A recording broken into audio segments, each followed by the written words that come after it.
ಜ್ಞಾನ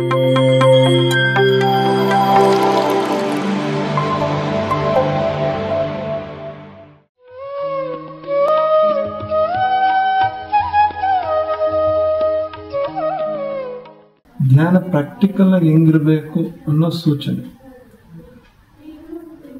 ಆಚರಣೆಯಲ್ಲಿ ಆಧ್ಯಾತ್ಮಿಕತೆ ಅನ್ನೋ ಒಂದು ವಿಶೇಷವಾದ ಸೂಚನೆ ನನಗೆ ಮಾತ್ರ ತುಂಬಾ ತೃಪ್ತಿಕರವಾಗಿ ಹೊರಗಡೆ ವಿಷಯ ಬಂದಿದೆ. ಅದನ್ನ ಮಾತ್ರ ಹೇಳ್ಬೋದು, ತುಂಬಾ ಅದ್ಭುತವಾಗಿ ಬಂದಿದೆ. Yes sir. ಅಲ್ಲಿ ನಡೆದಿರ್ತಕ್ಕಂಥ ಜನಸ್ತೋಮ ನೋಡಿ ನಿಮಗೆ ಹೇಗೆ ಅನಿಸ್ತು ಸರ್? ಎಲ್ಲರೂ ಮಂತ್ರಮುಗ್ಧರಾಗಿದ್ದಾರೆ. ಎಸ್, ಅದಂತೂ ಸತ್ಯ. ಆಮೇಲೆ ಎಲ್ಲರಲ್ಲೂ ಒಂದು ಪಿಪಾಸತನ ಇತ್ತು. ಯಾವಾಗ ವಿಷಯ ಸ್ಟಾರ್ಟ್ ಆದ ಕೂಡಲೇ ನಾನು ನೋಡ್ತಾ ಇದ್ದಂಗೆ ಪಿಪಾಸತನ ಇತ್ತು. ಅಂದ್ರೆ ಬೇಕು, ವಿಷಯ ಅರ್ಥಕೋಬೇಕು, ಅದನ್ನ ಜೀರ್ಣಿಸ್ಕೋಬೇಕು. ಯಾಕಂದ್ರೆ ಕಂಪ್ಲೀಟ್ ಆಗಿ ನಾನು ತಗೊಂಡಿರೋದು ವಿಷಯ ಹೊಸದಲ್ಲ, ಹೊಸ ರೀತಿ ಪ್ರೆಸೆಂಟೇಶನ್ ಮಾಡಿತ್ತು. ಸೊ ಅದಕ್ಕೆ ನಾನು ಪತ್ರಿ ಸರ್ಗೆ, ಭಗವಾನ್ ಓಶೋ ಅವರಿಗೆ, ರಮಣ ಮಹರ್ಷಿ ಅವರಿಗೆ, ರಾಬರ್ಟ್ ಆಡಮ್ಸ್ ಅವರಿಗೆ, ಆಮೇಲೆ ಮತ್ತು ಇಡೀ ಉಪನಿಷತ್ ಭಾವಧಾರೆ ಚಿರಋಣಿ ಮೇನ್ ಪತ್ರಿ ಸರ್. ಬಹಿರ್ಯಾಗ ಅಂತರ್ಯೋಗ ಆ ಶೀರ್ಷಿಕೆ, ಮತ್ತೆ ಸ್ಪಿರಿಚುಯಾಲಿಟಿ ಇನ್ ಆಕ್ಷನ್, ಆಚರಣೆಯಲ್ಲಿ ಆಧ್ಯಾತ್ಮಿಕತೆ, ಅದನ್ನೇ ಇಡಬೇಕು ಅಂತ ನಿಮ್ಮ ಮನಸ್ಸಿಗೆ ಯಾತಕ್ಕೋಸ್ಕರ ಬಂತು ಸರ್? ಈಗ ನೀವು ಹೇಳಿದ್ರಿ ಮುಂಚೆನೆ, ಆದರೂ ಕೂಡ ಸಹ ಇದನ್ನು ಯಾಕೆ ಕೇಳ್ತಾ ಇದ್ದೀನಿ ಅಂತ ಹೇಳಿದ್ರೆ ಸಾಕಷ್ಟು ಜನರ ಬಾಯಲ್ಲಿ ಬರ್ತಾ ಇತ್ತು, ಏನಿದು ಆಚರಣೆಯಲ್ಲಿ ಆಧ್ಯಾತ್ಮಿಕತೆ, ಏನು ಸ್ಪಿರಿಚುಯಾಲಿಟಿ ಆಕ್ಷನ್ ಅಂದ್ರೆ ಏನು ಅಂತಾನೆ ತುಂಬಾ ಜನ ಕೇಳ್ತಾ ಇದ್ರು. ಅದಕ್ಕೆ ನೀವೇನು ಹೇಳ್ತೀರಾ? ಆಕ್ಚುಲಿ ಏನಾಗ್ತಂದ್ರೆ ವಿಷಯ ಎಷ್ಟೊಂದು ವಿಷಯಗಳು ಎಲ್ಲರೂ ತಿಳ್ಕೊಂತ ಇದ್ದಾರೆ, ಆದ್ರೆ ಅದು ಆಚರಣೆಯಲ್ಲಿ ಬರ್ತಾ ಇಲ್ಲ. ಸೊ ಆಚರಣೆಯಲ್ಲಿ ತರಬೇಕನ್ನೋ ಮನಸ್ತತ್ವ ಇದ್ರೂ ಅದು ಬರಕ್ಕಾಗಲ್ಲ. ಯಾಕಂದ್ರೆ ತರಬೇಕನ್ನೋ ಅಹಂಕಾರ ಯಾವ್ದಿರ್ತದೆ ಗೊತ್ತಿಲ್ಲ, ಯಾವ ಹಿಂದ್ಗಡೆ ಯಾವ ಭಾವ ಇರ್ತದೆ ಗೊತ್ತಿಲ್ಲ. ಇದನ್ನ ಆಚರಣೆ ತರಬೇಕು, ಒಂದೊಂದ್ಸಲ ನನ್ನಲ್ಲಿ ಕೆಲವೊಂದು ಕಡಿಮೆತನ ಇದ್ದಾಗ ತರಬೇಕು ಅಂತ ಇರ್ತದೆ. ಸೊ ಅದನ್ನ ಆಚರಣೆಯಲ್ಲಿ ಆಧ್ಯಾತ್ಮಿಕತೆ ಎದಕ್ಕೆ ಅಂತಂದ್ರೆ, ಆಧ್ಯಾತ್ಮಿಕತೆ ಒಬ್ರಿಗೊಬ್ರು ಹೇಳ್ಕೊಳ್ಳೋದಲ್ಲ, ಇನ್ನೊಬ್ರಿಗೆ ನಾನು ಹೇಳ್ತಾ ಇದ್ದೀನಿ ಅಂದ್ರೆ ನನ್ನಲ್ಲಿ ಆಚರಣೆಗೆ ಬರಬೇಕು.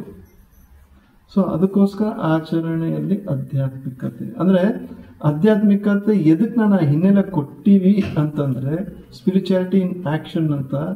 ಎದಕ್ಕಂದ್ರೆ ನನ್ನಲ್ಲಿ ಆ ಆತ್ಮಭಾವ ನನಗೆ ಪ್ರತಿಯೊಬ್ಬರಲ್ಲೂ ನಾವು ಏನ ಆಚರಣೆ ಅಂದ್ರೇನು ನನ್ನ ಕ್ರಿಯೆ. ಸೊ ನನ್ನ ಕ್ರಿಯೆಯಲ್ಲಿ ಆತ್ಮತ್ವ ಎಷ್ಟೈತೆ, ಜೀವಂತಿಕೆ ಎಷ್ಟೈತೆ, ಅದರಲ್ಲಿ ಜೀವಂತಿಕೆ ಉಳಿವು ಎಷ್ಟೈತೆ, ಅದಕ್ಕೋಸ್ಕರನೇ ಸೊ ಅದು ಜಾಸ್ತಿ ಆಗಬೇಕು. ಆ ಪೊಟೆನ್ಶಿಯಾಲಿಟಿ, ಆ ಸಾಮರ್ಥ್ಯ ಇನ್ಕ್ರೀಸ್ ಆಗಬೇಕು. ಆಚರಣೆಯಲ್ಲಿ ಆಧ್ಯಾತ್ಮಿಕತೆ ಸಾಮರ್ಥ್ಯ ಇನ್ಕ್ರೀಸ್ ಆಗ್ಬೇಕು. ಆದ್ರೆ ಇಲ್ಲಿ ಇಷ್ಟು ದಿವಸ ನಮ್ಮ ಆಚರಣೆಯಲ್ಲಿ ಏನೈತೆ, ಆಚರಣೆಯಲ್ಲಿ ಪ್ರಾಪಂಚಿಕತೆ ಐತೆ. ಸೊ ಪ್ರಾಪಂಚಿಕತೆ ಕೂಡ ಆಧ್ಯಾತ್ಮಿಕತೆಯ ಭಾಗನೇ. ಆದ್ರೆ ಆಧ್ಯಾತ್ಮಿಕತೆ ಅಂತ ಕೊಟ್ಟಿರೋ ವಿಶೇಷ ಏನಪ್ಪಾ ಅಂದ್ರೆ, ಆ ಪ್ರಾಪಂಚಿಕನೇ ಆಧ್ಯಾತ್ಮಿಕತೆ ಅಂತ ಅನ್ಕೊಂತ ಇದೆ. ಆದ್ರೆ ಆಧ್ಯಾತ್ಮಿಕತೆ ಒಂದು ಭಾಗ, ಅದು ಸಣ್ಣ ಭಾಗ. ಸೊ ನಾವೆಲ್ಲರೂ ಸಣ್ಣದರಲ್ಲಿ ಕಲಿಯುಗದ ಥರ ಇರೋದು, ಅಲ್ಪ ಮನಸ್ಸಿಂದ ಇರೋದು, ನಾನೇ ನನ್ನ ಸಂಸಾರ ಅನ್ಕೊಳ್ಳೋದು ಬೇಡ. ಅದಕ್ಕೋಸ್ಕರ ಈ ವಿಷಯ. ಅದ್ಭುತ ಸರ್, ಥ್ಯಾಂಕ್ ಯು ಸರ್. ಹಾಗೆ ಸರ್, ಇನ್ನೊಂದು ಪ್ರಶ್ನೆ ನಿಮಗೆ. ನಾವು ಹೇಳಿದ್ರಿ, ಇವಾಗ ನೀವು ಅಲ್ಲಿ ಕೂಡ ಸಹ ಸ್ಟೇಜಲ್ಲಿ ಒಂದು ಮಾತು ಹೇಳಿದ್ರಿ, ನಾನು ಅನ್ನೋದು ಒಂದು ಅಹಂಕಾರ, ಆ ಅಹಂಕಾರದ ಮುಂದೆ ಯಾವುದೋ ಒಂದು ಪದ ಹೇಳಿದ್ರಿ, ನೆನೆಸ್ಕೊತಾ ಇದ್ದೀನಿ.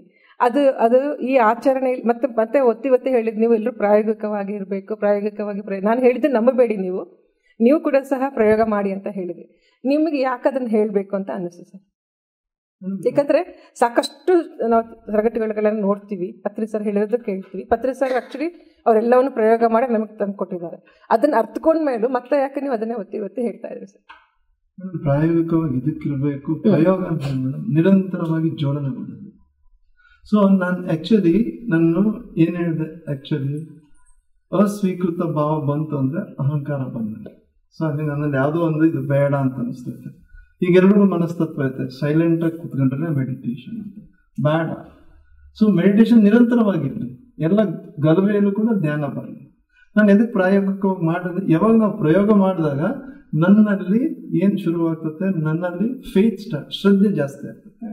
ಪ್ರಯೋಗ ಮಾಡಿದ್ರೆ ಶ್ರದ್ಧೆ ಬರಲ್ಲ. ಅಲ್ಲಿವರೆಗೂ ಏನಿರ್ತದೆ, ನಂಬಿಕೆ ಇರ್ತದೆ. ನಂಬಿಕೆಗೆ ಶ್ರದ್ಧೆಗೆ ಬಹಳ ಅಂದ್ರೆ ಬಹಳ ಭೇದ ಇದೆ. ಶ್ರದ್ಧಾವಾನ್ ಲಭಂತೆ ಜ್ಞಾನ. ನಂಬಿಕೆ ಇರೋರಿಗೆ ಜ್ಞಾನ ಬರ್ತದೆ. ಶ್ರದ್ಧಾ ಅಂದ್ರೆ ಏನು? an indomitable will to attain knowledge at any cost. ಅಂದ್ರೆ ನನ್ನಲ್ಲಿ ಆ ಇಚ್ಛೆ ಯಾವುದೇ ರೀತಿಯಾಗಿ ನಾನು ಜ್ಞಾನ ಅಂತಂದ್ರೆ ಇಲ್ಲಿ ಆಚರಣೆ, ಪ್ರಾಯೋಗಿಕ ಜ್ಞಾನ ಅಂದ್ರೆ ಇನ್ಫಾರ್ಮೇಶನ್ ಅಲ್ಲ. ಯಾವ ಇನ್ಫಾರ್ಮೇಶನ್ ತಗೊಂಡು ನಾನು ಏನ್ ಟ್ರಾನ್ಸ್ಫಾರ್ಮ್ ಆಗಿರ್ತೀನಲ್ಲ ಆ ಜ್ಞಾನ. ಪತ್ರಿಸರು ಅದಕ್ಕೆ ಸ್ವಾಧ್ಯಾಯನ ಇಟ್ರು. ಸ್ವಾಧ್ಯಾಯನ ಇಟ್ಟಿದ್ದಕ್ಕೆ ನನ್ನಲ್ಲಿ ನಾನು ಏನಾಗ್ಬೇಕು, ಉನ್ನತ ಸ್ಥಿತಿ ನಾನು ಕಾಣ್ಬೇಕು ಅಂತ. ಇದನ್ನ ಸ್ವಾಧ್ಯಾಯ ಇಡೋ ಎದಕ್ಕಿಡ್ತಾ ಇದ್ರು? ನಾನು ಅದನ್ನ ಸ್ವಾಧ್ಯಾಯ ಅದಾಕಿದ್ದಂಗೆ ಮತ್ತೆ ಸಜ್ಜನ ಸಾಂಗತ್ಯ ಎದಕ್ಕಿಟ್ರು? ಅದನ್ನ ಹಂಚ್ಕೋಬೇಕು. ಹಂಚ್ಕೊಂಡಾಗ ನಾನು ಇನ್ನೊಬ್ರಿಗೆ ಹೇಳ್ಕೊಡ್ತಾ ಇಲ್ಲ, ನಾನು ಪರ್ಫೆಕ್ಟ್ ಆಗ್ತೇನೆ. ನಾನು ಇನ್ನೊಬ್ರಿಗೆ ತಿಳಿಸಿದಾಗ ನಾನು ಅವರಿಗೆ ತಿಳಿಲಿ, ಅವ್ರಿಗೆ ಜ್ಞಾನ ಬರ್ಲಿ ಅಂತ ಅನ್ನೋದಕ್ಕನ್ನ ಇಂಪಾರ್ಟೆಂಟ್ ನಾನು ಪರ್ಫೆಕ್ಟ್ ಆಗ್ತೇನೆ. ಸೊ ತಿಳಿಸ್ಬೇಕಾದ್ರೆ ಎದಕ್ಕೆ ನಾನು ನೀವೇನ್ ಹೇಳಿದ್ರೆ ಅಹಂಗ್ ಅಂತ ಎದಕ್ ಬಂತು ಅಂದ್ರೆ, ತಿಳಿಸ್ಬೇಕಾದ್ರೆ ನನ್ನಲ್ಲಿ ಏನ್ ರೂಲ್ ಆಗ್ತೈತೆ ನೋಡ್ಬೇಕು. ತಿಳಿಸ್ತಿದ್ದಾಗ ಸುನೀತಾ ಮೇಡಮ್ ಈಗ ಅಲ್ಲೆಲ್ಲ ಕ್ರೌಡಿಗೆ ನಾನು ತಿಳಿಸಿದಾಗ crowd should feel I am great, I am knowledgeable, I am lot of information, ನನಗೆ ತುಂಬಾ ಗೊತ್ತು. ಈ ತರದ್ದೇನಾದ್ರೂ ನನ್ನ ಹಿನ್ನೆಲೆಯಲ್ಲಿ ಇತ್ತು ಅಂತಂದ್ರೆ ಈ ಶಬ್ದಗಳು ಬರೋದೇ ಇಲ್ಲ. ಸೊ ಇದೇನ್ ಮಾಡ್ತತೆ, ನನ್ನನ್ನು ಡಾಂಬಿಕತೆ, ಅಹಂಕಾರ ನನ್ನನ್ನು ಡಾಂಬಿಕತೆ ಕಳ್ಕೊಂಡು ಹೋಗ್ತದೆ. ಅದಕ್ಕೋಸ್ಕರ ನಾನು ಹೇಳಿದ್ದು ಅಹಂ ಬರಬಾರ್ದು. ಪ್ರಾಯೋಗಿಕವಾಗಿ ನೀವು ಮಾಡಿದಾಗ ನೀವು ನಂಬ್ರಿ.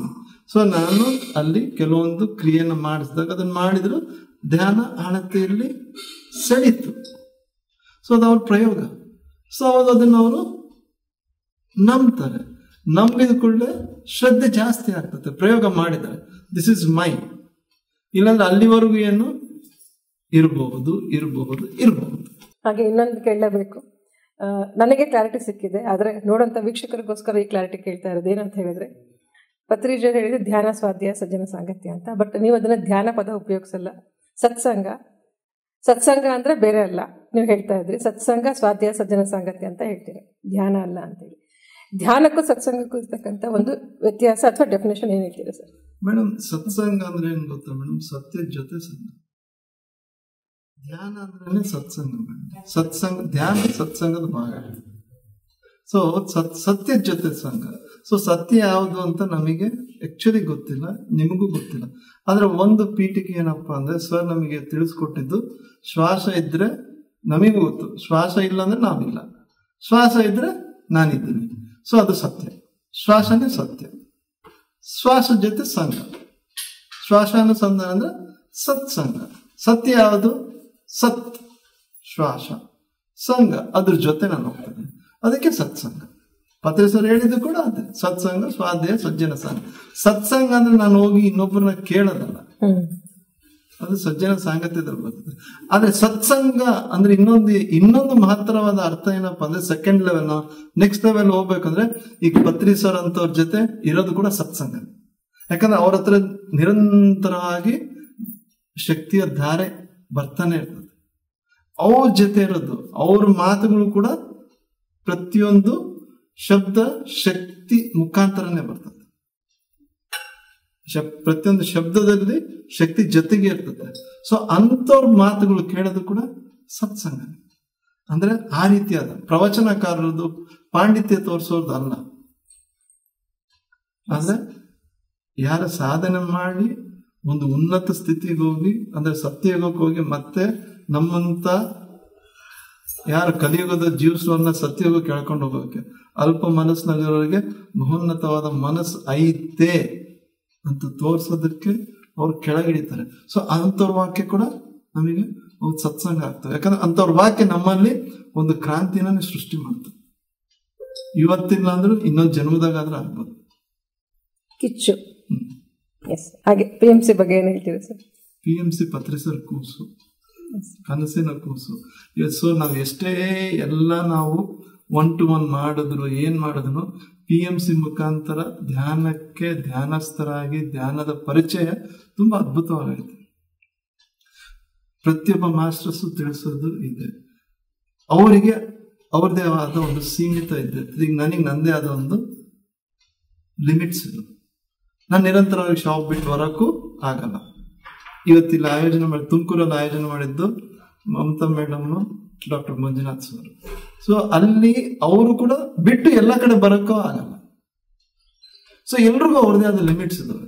ಸೊ ಇವಾಗ ಈ ಮಾಧ್ಯಮನ ಉಪಯೋಗಿಸಿ ಈ ಮಾಧ್ಯಮ ಏನಾದ್ರೆ ಎಲ್ಲ ಲಿಮಿಟ್ಸ್ ನ ಭೇದ ಮಾಡ್ಕೊಂಡು ಹೋಗ್ತದೆ. ಸೊ ಇವತ್ತು ಕೈಯಲ್ಲೇ ಸಿಗ್ತದೆ. PMC ಓದ್ತಿದ್ರೆ ಸಾಕಷ್ಟು ಜನದ್ದು ಒಂದು ಅನುಭವ, ವಿಷಯ, ಮಾರ್ಗದರ್ಶನ ಎಲ್ಲನೂ ಸಿಗ್ತದೆ. ಸೊ ಹಂಗಾಗಿ PMC ಇವತ್ತೇನಾಯ್ತಲ್ಲ, ಇವತ್ತು ಯಾವ ರೀತಿಯಾಗಿ ಒಂದು ಸ್ಪೀಡ್, ಒಂದು ವೇಗವಾಗಿ ಹೋಗ್ತಾ ಐತೆ, ಇನ್ನಷ್ಟು ವೇಗವಾಗಿ ಹೋಗೋದಕ್ಕೆ ನಮ್ಮ ಕರ್ನಾಟಕದ ಎಲ್ಲಾ ಮಾಸ್ಟರ್ಸು ಕೈಗೂಡಿಸ್ಬೇಕು. ಅಷ್ಟು ಮಾತ್ರ ಹೇಳಕ್ ಇಷ್ಟಪಡ್ತೀನಿ. PMC ಒಂದು ಸ್ಟ್ರಾಂಗ್ ಆಯ್ತು ಅಂದ್ರೆ ಕರ್ನಾಟಕದ ಜನದ ಕೈಯಲ್ಲಿ ಪತ್ರಿ ಸರ್ ಏನ್ ಕನ್ಸಿತ್ತೋ ಧ್ಯಾನ ಜಗತ್, ಅದು ಸಾಧ್ಯ ಆಗದೆ PMC ಕಡೆ ವಾಹಿನಿ ಮೂಲಕ.